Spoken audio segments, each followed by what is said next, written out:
Welcome back to the Spiritual Download. Today we're looking at exercise, being healthy, and spirituality, and spiritual awakening / enlightenment, whichever words that you prefer. So to start off with is, why is physical health so important if the purpose of spirituality is to get out of this body, out of this suffering? Well, a few videos that I do have on this channel that are fundamental for this general topic is, I have a video called Spirituality of Running. You can search that with Spiritual Download. You can go onto my channel and search for that one. Also, I have a video from a few years ago called Prepare the Body, Prepare the Mind, and Prepare the Heart. That's another very fundamental video for you all to check out.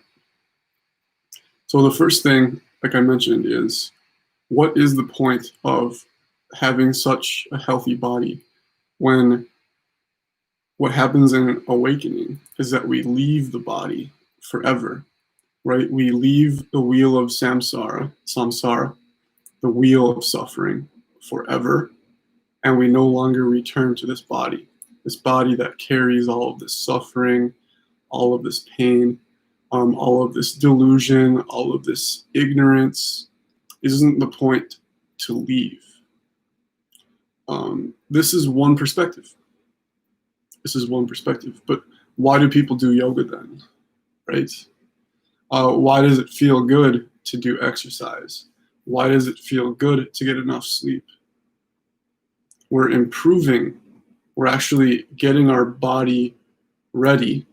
This is also kind of equal to the ego as well, synonymous with the ego, is we improve our body and our ego, and we advance it to such a degree that we can kind of let it go by our own will, but ultimately it's the will of God, the will of the universe, the will of absolute consciousness, and that's how we end up leaving the body permanently, either before death or at death. So this is what we do in this process of awakening, is that we need to help ourselves out. We need to help our consciousness and our soul throughout this process. And the way we do that is by, like I said in the video, there's certain levels that you need to go. Prepare the body, prepare the mind, prepare the heart. That's what I said were the steps. Now I would edit that a little bit, because I would say, we have to prepare the body, prepare the mind, prepare the soul, and then prepare the universal heart, which I believe is the core of all of this, is the universal heart. So the body is the first thing. It's basically step one that we need to really think about, is step one here with the body. The body is, like I said, what holds a lot of the trauma, a lot of the bad things, the bad karma that we've had throughout our lives. So it holds it in certain places. So one of the first things that you might realize, this is one of the first things I realized through practicing both exercise, healthy exercise, meaning not overdoing the exercise, plus paralleling that with meditation. So physical health plus meditation. Consciousness begins to enter in your body. So this is the first step to embodiment of the ultimate consciousness. It is brought into every cell of your body. And you can begin to feel that. Let's use yoga as an example. So yoga, you're stretching the body and you're breathing. And what's happening is releasing. Right? It's releasing in different channels and meridians of the body. Out your feet, out of your hands, out of your heart, out of your head, a lot of these things that we hold end up getting released through the process of like yoga, running, Qigong, heavy breathing, or I guess not just heavy breathing, but like breathing that you heavily focused breathing that you learn on a technique. So that's really, really important to be very mindful in this whole process as well. Being very mindful in how your body is moving, where is your breath, where is the muscles in your face even, relaxing the muscles in your face, relaxing your hands, relaxing your feet. And then your body begins to realign itself. So basically, the purpose of physical health is realignment or balance. Basically, symmetry, getting back into the symmetry, the natural symmetry of the body. Your arms are balanced. Your knees help you keep balance. Your thighs are strong and flexible. Right? Then you kind of have this nice, healthy posture throughout your life. That's what maintains longevity. So for a lot of people, the purpose of life is longevity, living that long, healthy life. No matter what happens to them or what their ultimate goal is in life, a lot of people view life as kind of a quantity thing. So longevity is not bad in and of itself. It's just when that's your only goal,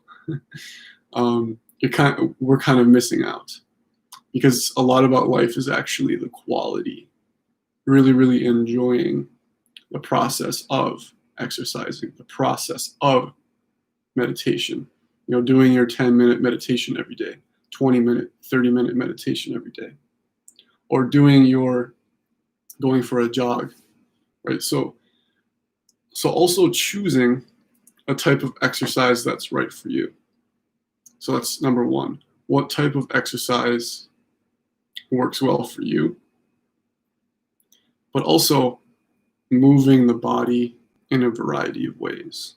So that's what's beautiful about yoga and Qigong, is that you're moving your body in very natural, rhythmic, and with a variety of ways. Also, it focuses on balance, it focuses on stretching, and it focuses on strength, especially core strength, working on your back muscles, your abs, your butt muscles, our hips, right? My hips are very weak just from playing a variety of sports growing up and never really stretching. I played hockey growing up too, so it's very scrunched down and really just pushing into your thighs and not seeing the incredible intelligence of your whole body, like even to your fingertips. So this is kind of a weird thing, is as you continue maybe doing yoga, you definitely want to do one practice that is not just like regular, what Westerners and Americans would call regular exercise. It's really important to do some sort of bodily exercise that has a connotation with spirituality and meditation or mindfulness. So I would say yoga, Tai Chi, pranayama, which is breathing, running and hiking and walking are some of the most natural things. Swimming, those are some of the most natural ways of moving the body. And that will lead, like I said, to flexibility, balance, mindfulness, and strength from all over the body. When that happens, I'll put it down here. I'll put it down here, but it's either spelled Qi. That's pronounced Chi. Chi, also known as prana, Prana. Prana or Chi is the spiritual energy, the spiritual light it's very, yeah, it is light. It's not really physical, even though it's directly and inextricably linked to your muscles, to your bones, to your tendons. And it gets concentrated in certain parts of your body. And what's interesting is you wouldn't think of it, but your hands and your feet are actually spiritual centers. So lately I've been feeling a lot of energy in my hands, specifically in my fingers. So not ignoring any part of your body is really key. Don't ignore any part of the body, because every cell in your body, every part of your body is fully alive, fully 100% alive. And that aliveness is that chi. So aliveness, chi, prana, it goes beyond just the physical world. So exercise is not just physical. Exercise is not just physical. Feeling the consciousness literally entering in your hands, and you're looking at your hands as if they're like magical. And you can feel the light, the energy moving throughout your body and even into your hands. You can feel it into your feet. So put your awareness right now to the bottoms of your feet. We call them the balls of your feet. So basically in between your heel and your toes. Feel the midpoint between your heels and your toes. And you can begin to stretch them. So you can wiggle your toes. You might hear some cracks. You're basically waking up the consciousness that has been asleep in your feet. With your hands, you can stretch them, keeping your hands aligned and lifting your elbows a little bit and putting your hands to your heart stretches your fingers. Okay. Don't push too hard, but you can stretch your fingers in a variety of ways. Okay. And if you do that enough, you begin to really feel the energy going in and out of your fingers. Also, your palms might begin to feel like a tingling sensation, like a hot sensation in your palms. So your feet and your hands are actually spiritual centers of your body. And so what exercise does is it sends the blood and the chi to the extremities of your body, everywhere. And you can begin to move your body, and the blood and the chi just begins to move to every corner of your body. And you begin to have this natural, like mindful experience of yourself. And what the mindfulness is the oneness, the connection between what you believe you are, the body, with the environment around you that you're conscious of. So it's the oneness of consciousness that is conscious of your body and its environment simultaneously. So that ignores all of a sudden the barrier between my inner world, like my mind that we believe we are, and the outer world that we believe is the other or not me. That begins to dissipate and dissolve. We basically become aware itself, which is the environment plus the body. So basically, anything that you can be aware of is awareness, is your awareness, is the awareness, our awareness. So at this point, when you're in tune with your body and its environment, that's when we live in oneness. Like I said, that's the beginning of embodiment. And I think, this is just my opinion, embodiment of consciousness is much more profound than just having 1, 2, or 3 experiences of consciousness.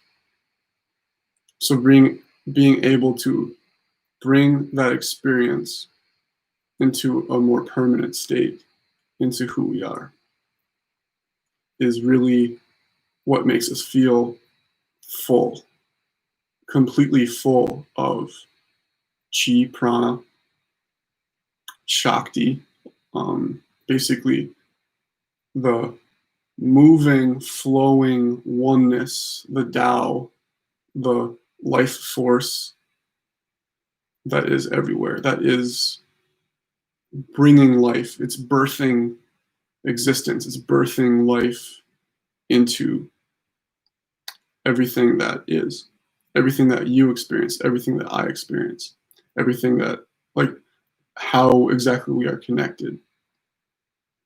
That comes from something that is the same something that gives you and me the life force for exercise, the life force to wake up in the morning and go to work, the life force that gives you motivation to do yoga in the morning or before bed, the motivation to meditate. Really, that motivation is really key. And building that motivation and discipline, that's an inner thing. A lot of times with exercise, people try to push themselves too much. Really, it's more fun, it's more relaxing to just do a little bit and having fun with it. Dancing. I haven't even talked about dancing. I can't believe that. Dancing is the most important. I would say dancing and yoga are the two most important things. And not being too embarrassed with the dancing process. I should just make a whole another video on the importance of dancing in the whole process of beginning to feel the consciousness flowing in and out of your body in all of these different directions, in every corner of your body, even in places that you never thought were conscious or spiritual before, such as your pelvis, your lower belly, your chest, right? Stretching your chest. It's one of the most important things about yoga is your ability to stretch your arms and your chest and allowing that energy into your heart and your heart chakra. And that's really one of the main centers of your whole spiritual body is that heart chakra, and just feeling and allowing that energy to flow from above, from below, from outside, and just in and out of your heart center, going in and out. And that's really the main purpose of exercise, because exercise is not something we should do in and of itself, right? The exercise gives us the more chi, more prana.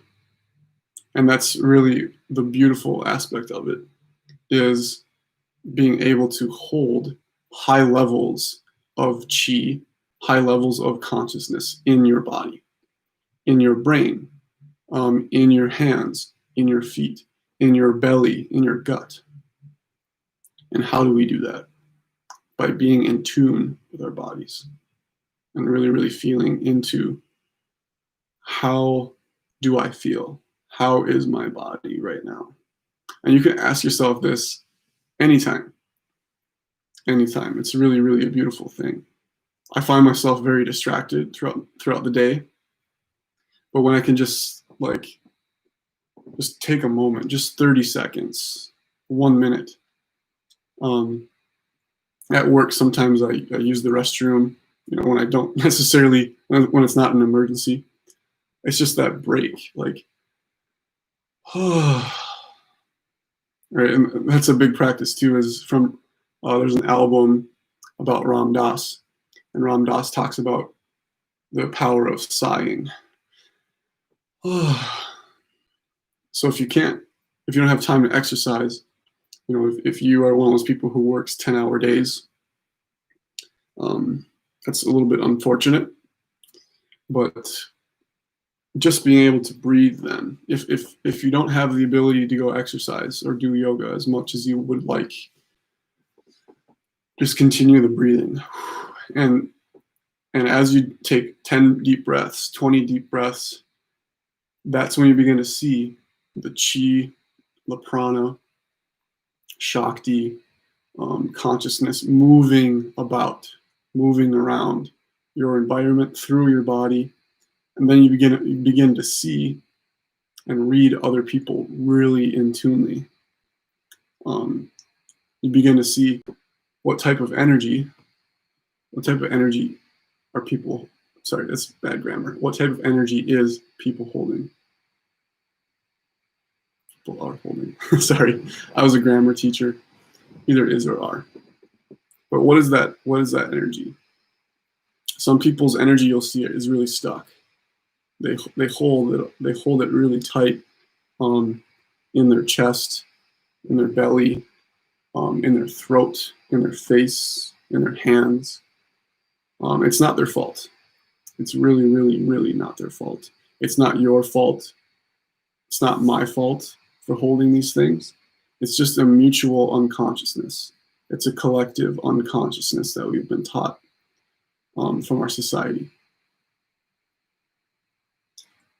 But I think our society will begin to see the value of what exercise, meditation, and the combination thereof can bring. It's extremely powerful. Extremely powerful.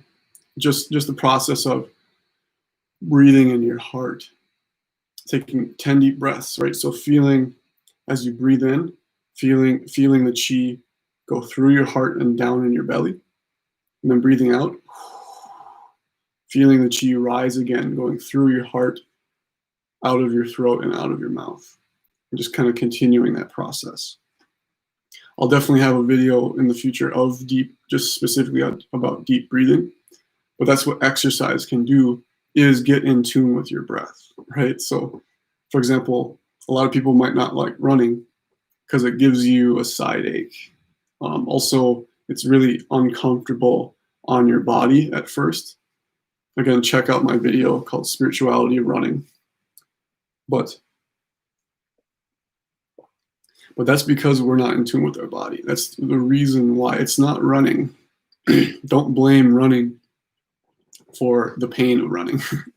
It's that we haven't been in tune with our bodies.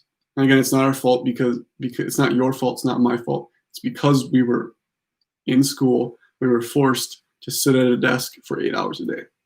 That's where it all starts. We're pushed to do 9 to 5 jobs, whether we're at home now with quarantine or we're at work. I can't stand sitting at a desk for more than an hour. I mean, throughout the whole day, like total. I hate sitting at a desk for over an hour total in the day. I want to be outside, moving my body, conversing with people, meditating, relaxing, lying down.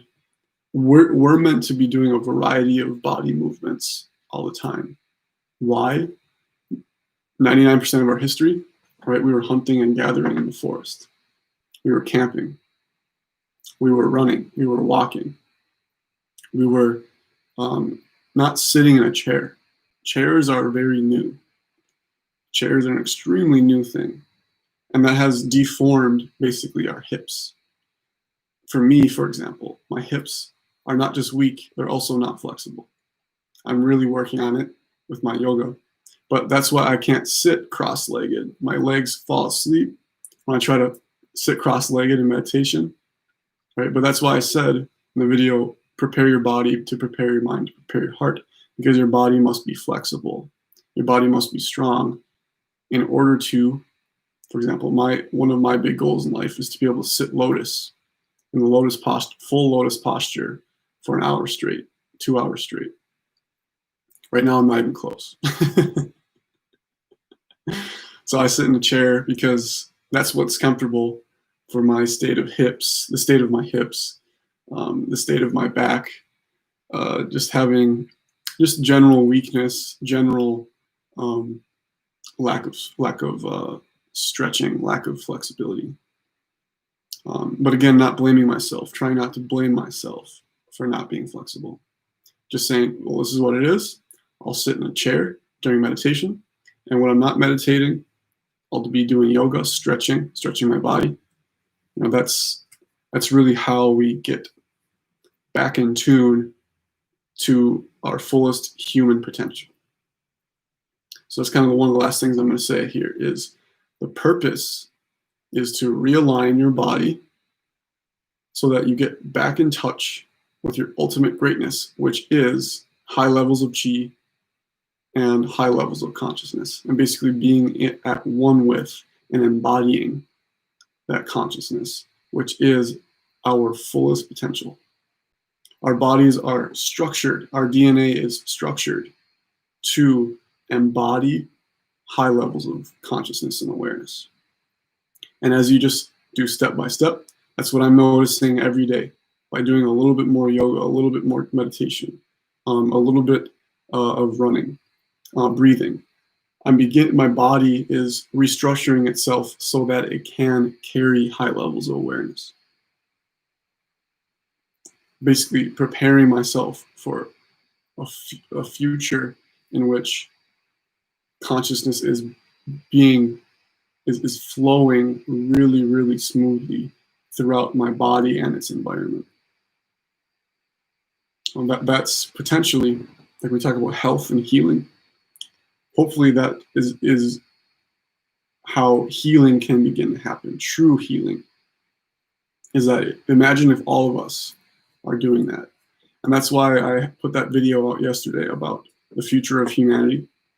This is what I see is the future of humanity, is all of us being able to be fully in tune with our bodies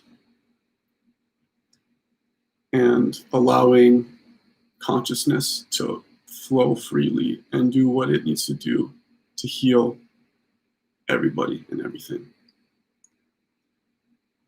Like here in this world, in this physical world, I think this is the place for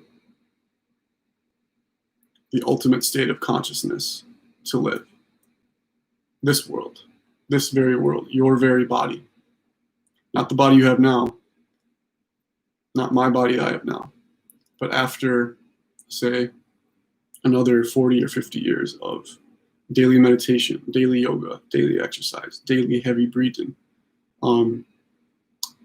That's the age when we get out of this idea of the 9-to-5 job, out of the idea of over-consuming capitalism, out of the idea that I'm even separate from you. What if we lived in a world where there's no longer a belief that I'm separate from you, or that we are separate from God, or that we are separate from angels, but are here to heal our body? Just kind of think, like, does the universe want you to be your greatest version of yourself? If you're the universe or God, what would you want for humanity? Just imagine that. Right? It would feel so much better if, like, all of us were in that high state. It would just feel so much better. Right? I don't know the reason why God has this circumstance in the first place of us in pain and suffering and stress and tightness and holding on to, that feeling that I don't deserve enlightenment. Like, we hold that in our bodies. Like, there's parts of my body where it's like, I don't deserve the enlightenment. I don't deserve the consciousness that I know I am sometimes. I experience it, but then it's like there's something holding me back somewhere in my body. What is holding me back? Can I relax there? Can I relax in the places that I'm holding a little bit more, right? And for you, your hands, your feet, your chest, right? For me, it's been a lot in my jaw. The last 6 months I've been really working on holding less and less stress in my jaw, less and less stress in my face, less and less stress in my hands. Where can that bring us? Where can that bring us ultimately? Is it when we're in that state? And as you can see, we're literally all in this together. My process of awakening is one with your process of awakening.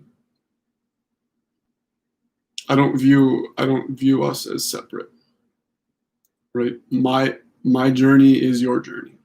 We're in this together. And that's why I'm passionate about throwing myself out there. You know, like, I'm not perfect at all, right? And I am okay with that. I mean, I want to know what perfection is, but I know that, you know, I'm a limited being. I don't think perfection is meant to happen for this body, this mind. But again, preparing it for what's possible, and having that motivation to see what is possible as well. What is possible. And I think the benefits could be astounding and wonderful. So that's what I want for myself. That's what I want for humanity. If you want more details on that, check out the video from yesterday. Also went live. That's why I'm enjoying going live, is just kind of expressing myself genuinely. And then, you know, if you guys have questions or comments during these, I think I'm going to start doing more live YouTube events, also on Facebook as well. So probably usually around 6 p.m. Central Time. You know, I live in Minnesota, so Central Time. So yeah, I'll just try to keep it a little bit more routine. And so yeah, so if you guys want to contact me, I'll have information below, and you can like the video. You can check out other videos if you want, or subscribe. There's lots of you know, spiritual content on this channel, philosophical content on this channel. None of it's perfect, but it is material that I've been really, truly, genuinely wrestling with for over 12 years now. And none of it is actually my knowledge.